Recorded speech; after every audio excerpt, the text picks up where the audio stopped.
जय श्री महाकाल दोस्तों सबसे पहले आप सभी को मकर संक्रांति की बहुत बहुत शुभकामनाएं।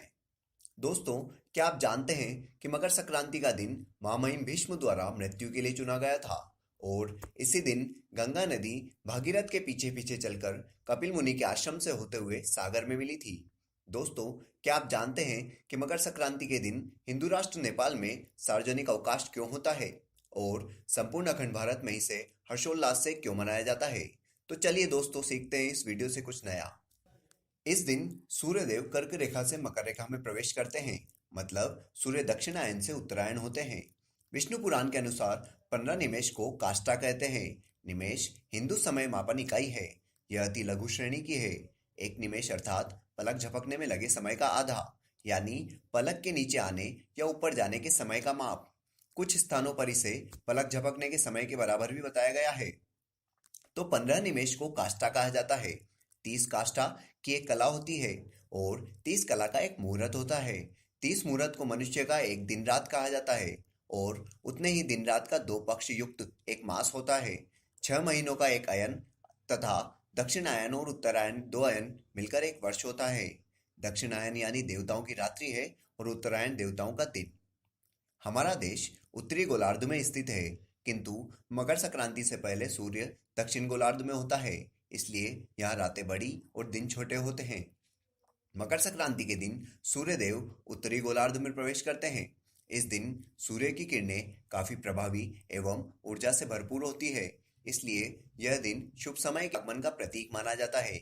सूर्यदेव नवग्रहों के राजा हैं, इसलिए इनकी दशा में परिवर्तन सभी पर विशेष प्रभाव डालती है। साथ ही सूर्यदेव शनिदेव के पिता भी हैं।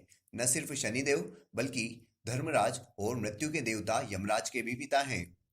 क्या आप जानते हैं मकर संक्रांति के दिन तिल का इतना महत्व क्यों है? मकर संक्रांति के पीछे एक धर्म कथा भी है, तो चलिए उसे सुनते हैं।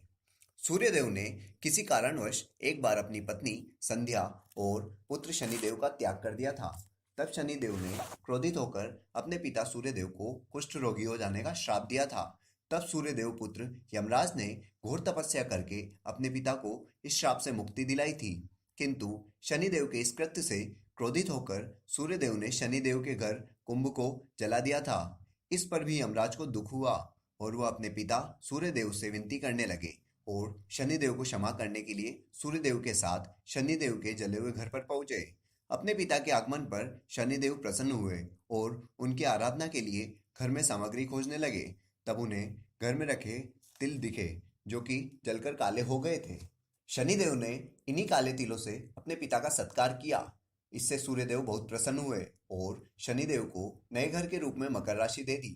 मकर संक्रांति के दिन सूर्यदेव मकर राशि में ही प्रवेश करते हैं, इसलिए यह दिन हिंदुओं के लिए बहुत प्रसन्नता का दिन है।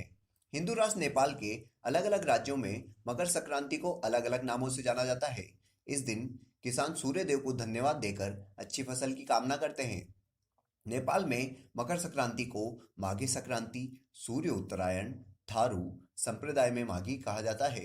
इस दिन तीर्थ स्थान, दान पुण्य बड़ी मात्रा में वहां के लोगों द्वारा किया जाता है और नेपाल में सार्वजनिक अवकाश रहता है।